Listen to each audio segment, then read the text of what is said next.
Did you know that Lil Durk was charged with new crimes by the federal government?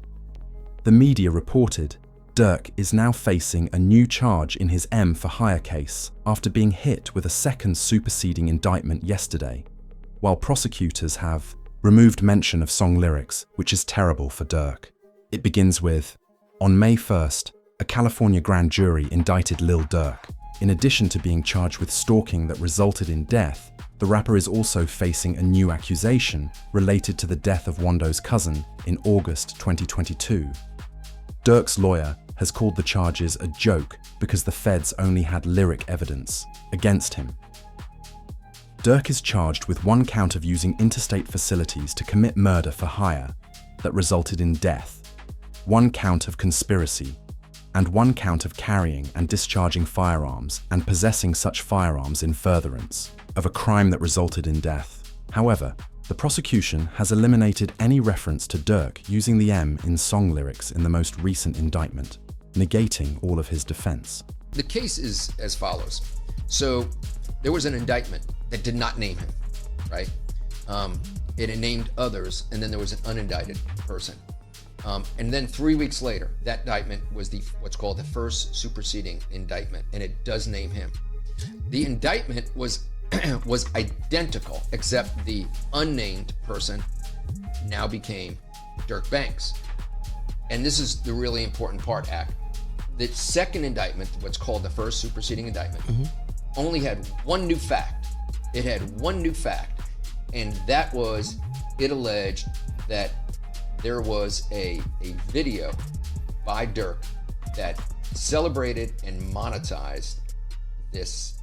Would inquire about the songs the government wanted to use against Durk from the rap industry. Knowing that there wasn't much proof against him, he would immediately realize that these songs are outdated and shouldn't be used against him. Got the indictment, we noticed, and we started hearing from people in the music world. People are like, this doesn't really make sense. That song, those lyrics were done a long time before that. I mean, we were hearing it from all different directions. We were hearing it from studio people. We were hearing it from people that wear suits to work every day, executives. Exactly, yep. And so we were like, we got to get to work here.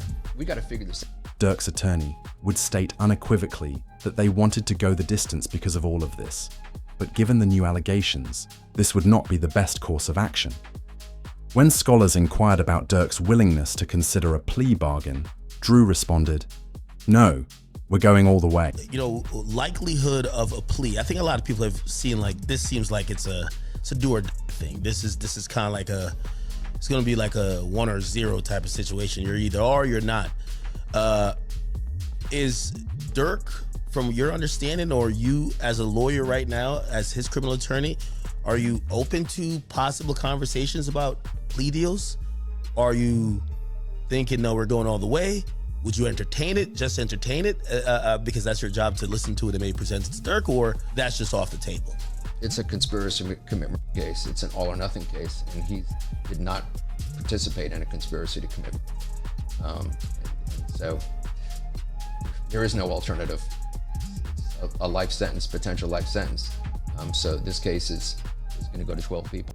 Regardless of how Durk's bail package appears in the court documents, this is the Fed's attempt to keep him behind bars. The government gave undersigned counsel a copy of the updated indictment today. In the second superseding indictment, the government has decided to eliminate the accusations about Mr. Banks's lyrics that were previously part of the first superseding indictment. They're also eliminating an allegation about the feds told the judge not to listen to their defense about the lyrics, saying, "We'll just drop those charges as we have something better against him." The feds knew Durk's lawyers had two plans: to have him released from jail on the May 8th bond hearing, and they were going to say Durk was expressing his First Amendment rights.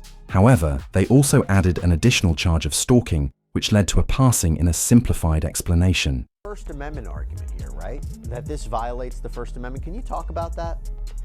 Right, for sure. I mean, I'm expressing myself. I can say the things that I want to say in a rap record or any kind of record. And you could go back and there's country records and there are pop records and there are R&B records that talk about all kinds of things. It's just that there's this notion that with hip hop, quote, glorifying violence, that suddenly now we're going to use these things to prosecute them. But does that mean that the free speech, the First Amendment has gone away? No, absolutely not. He can absolutely rap about what he wants to rap about. And that doesn't mean just because the story is violent. With the second being his... The second is his amazing bail package, which states, a judge has agreed to hear Durk's new bond request on May 8th in LA. His team intends to present a proposed bail package that includes $1 million in cash, $150,000 from an investment in real estate worth $900,000. Associate 247 has electronic surveillance and armed security to demonstrate that he poses no flight danger, and it looks fantastic. Even lawyers on the internet predicted that he would be released from prison, just like Young Thug was. We've seen it happen quite a bit. I don't know that I'd say it's been persuasive. I think the biggest example we look at is Young Thug down in Atlanta. They took a lot of his lyrics, and even though technically speaking, ultimately they got a conviction, he actually walked out on time served. Most of the people that were prosecuted didn't end up being convicted. And I don't think anybody would call that prosecution a successful prosecution. And so, you've got freedom of speech issues. Does it mean that just because I'm saying something in a rap song, and it typically is a rap song, does that mean that I actually did something? And this is an extra interesting twist here because Lil Durk's attorney is saying, well, this song was actually released months before. He continued by saying that, like thugs, this has happened in several situations, and that the prosecutors probably don't comprehend rap culture. Yeah, and I'll go out on a limb and say that sometimes prosecutors don't necessarily understand hip-hop culture. It's almost like a text without context. So you got to really understand the time, the place, the audience. Sometimes they might speak in ways that seem direct to somebody that's outside of the culture, but doesn't necessarily, but can mean several things to someone inside the culture. So it would certainly be a flub, big time, right? But it wouldn't be the first time that such a thing has happened where somebody looking through the window, particularly of hip hop culture, doesn't understand what's being said other than their desired use of it. However, these new Durk allegations completely altered the situation by revealing some of the most striking coincidence proof ever, such as Durk's lyrics. Look on the news and see your son, you screaming. No, Aswando is seen at the crime, screaming. Now the search is on for 3 people who police say at a Savannah rapper, a member of his entourage. It happened in Los Angeles and cameras captured the aftermath. This man, a passenger in that car, frantic at the sight. 11 after looking into it, you might ask how much proof they have against Durk.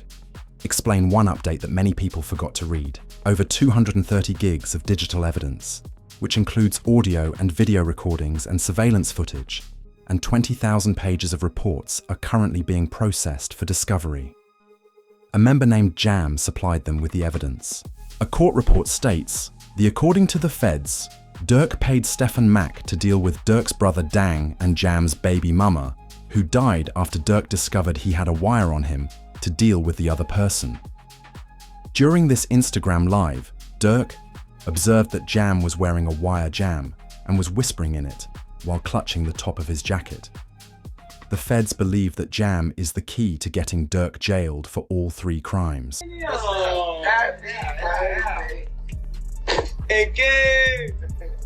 I ain't gonna lie, my whole dream changed. I ain't gonna lie, feeling like back in the day. Oh, my. Oh, dang. I'm like, back in the day. Look, he took out. Check on your man, I heard you got his head. I ain't gonna lie, man. Hey, when I was growing up, I don't have a dare. Architect. Don't have a dare. Schools have stuff down. All that woofing on the net, it got your man shit. Metro! But months prior to his arrest, Durk was aware that Jam was acting strangely. It was revealed that Durk had been playing 3D chess the entire time, and he knew Jam would come. See shit from a mile away. I don't think people realize that. I can have a conversation with you for 5 seconds and know your is gonna cooperate. You can tell how devastated Durk is to learn that Jam is snitching, since he would go on to say that he no longer even lets. His pals know where he lives or provides any information to. Nobody is ever allowed to my house. It be my best friend never been to my house. For real? I promise. Your best friend? Promise. Like, it's people like that I just don't allow around my girl and my kids, cause it's like I'm just a different type. I'm not the have family night at Durk house tonight. It's the you gotta watch everybody at Durk's crib. Yeah, we gotta everybody getting watched. We gotta watch everybody. Hey, they go too close to them kids. You know what to do. Like, that's how I play. Like, Jams, the man Durk gave $50,000 to, then snitched on the folks in the background during this Instagram live. What's his name, bro? Steady crying, huh? He's steady crying. Feed him. Feed him. Get in the milk, bro. Get in the milk for some baby mama get the tripping, bro. See that? Feed for my him. baby. That's really how y'all hold y'all babies, ain't it? I gotta hold my money like this. It's too much. Crazy though. Motherfuckers sitting up there doing all this. Sneak this and the internet games and all this. Up some money, do something. Like, we winning, bro. I can do whatever it is I want to do, I can do it. Just buy what I want, do what I want. Y'all can't do that, bro. Goof bro got out what? You know that how many you did off?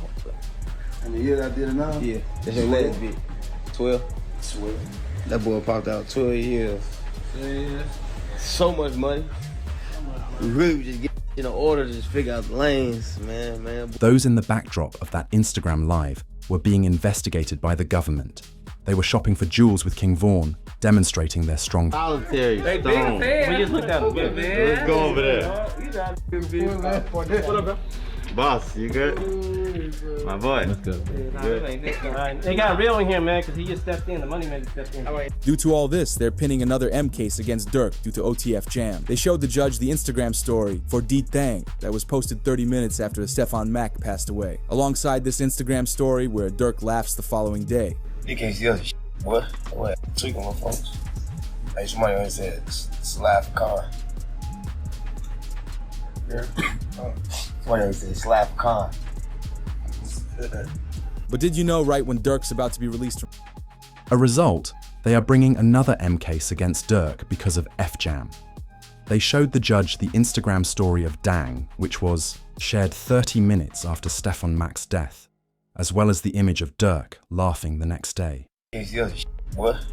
Tweaking my folks. Hey, somebody always said, slap car. Yeah. Somebody always said, slap car. However, did you know that just as Durk was about to be released from prison, his wife India Royale was caught cheating? It was tweeted that Durk's baby mama, India, was allegedly seen at a party with her hand on another man's leg. One of her friends released the footage, and screenshots made it clearer what was happening. India responded the following: Family, do we know you? Yeah, you a grown man. Do y'all remember when men used to like lay concrete, change tires, go to war?